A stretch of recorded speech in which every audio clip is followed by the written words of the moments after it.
ابھی میں مؤذن صاحب سے پوچھ رہا تھا مسجد میں آتے وقت میں، کیا تنخواہ مل رہی ہے مؤذن صاحب؟ 6,000 روپئے، اتنی بڑی مسجد ہے۔ مؤذن صاحب کو تنخواہ، وہ بھی میرے پوچھنے پر انہوں نے کہا ہے، شکایت نہیں کی انہوں نے۔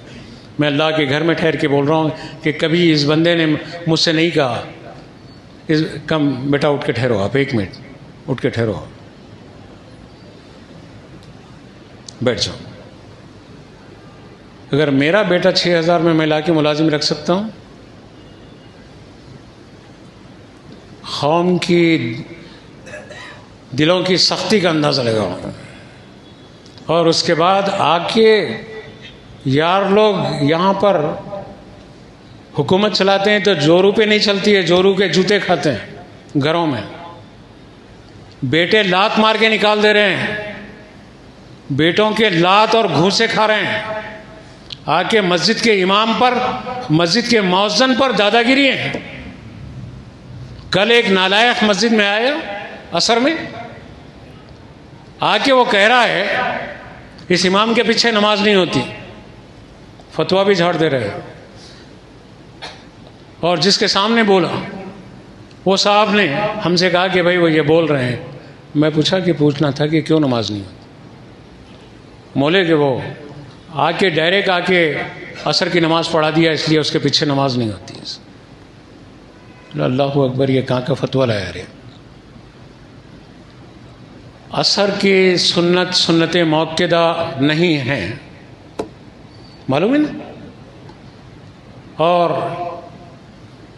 نوافل اور سنتیں چاہے وہ موقدہ ہو یا غیر موقدہ ہو، افضل یہ ہے گھر میں وضو کر کے گھر میں نماز پڑھ کر آئے تو 1 حج کا ثواب ہے مسجد تک آنے کے لیے۔ جو شخص نفل نماز کے لیے گھر میں وضو کرتا اور گھر میں نفل ادا کر کے مسجد کی طرف آتا تو اس کو 1 حج کا ثواب ملتا ہے۔ آیا آ کے دادا گیری کر رہا ہے اور یہ کہہ رہا ہے کہ اس امام کے پیچھے نماز نہیں ہوتی۔ اور پوچھا گیا نماز کے بعد میں، امام صاحب نے روکا مجھے اور میں نے کہا کہ نہیں حساب لینا ہے، ٹھہریے۔ جا کے میں پوچھا، صاحب جھوٹ بول رہا ہے کہ میں نہیں بولا ہے۔ جو شخص میرے سامنے بولا ہے وہ ثقہ ہے، معتبر ہے، قابل اعتماد شخص ہے وہ۔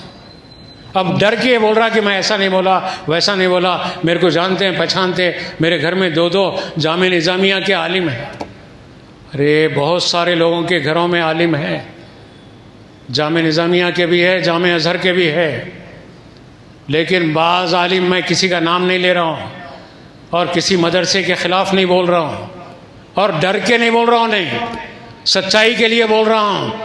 بعض مدرسوں میں پڑھنے کے لیے نہیں، پڑھنے کے لیے تمہارے ماں باپ ان مدرسہ میں ڈالے تم کو۔ اگر تو عالم، تیرے بیٹے عالم ہوتے تو تیرے کو اتنا تو معلوم ہوتا سنت موقدہ اور غیر موقدہ میں فرق کیا ہے۔ تو دھونس جما رہا ہے میرے 2 بیٹے عالم ہیں، تو تو پڑھنے کے لیے ڈالا مدرسے میں۔ اگر پڑھنے کے لیے ڈالتا مدرسے میں تو تیری زبان سے یہ لفظ اور امام کے خلاف یہ لفظ نہیں نکلتا۔ اور امام کی آنکھ میں آنسو ہے، چلتے ہوئے مجھ سے بول رہے ہیں 10,000 روپے کے لیے ہر آدمی سے کچھ نہ کچھ سننا پڑتا ہے۔ اللہ اللہ، اماموں کی بددعائیں لینے والوں،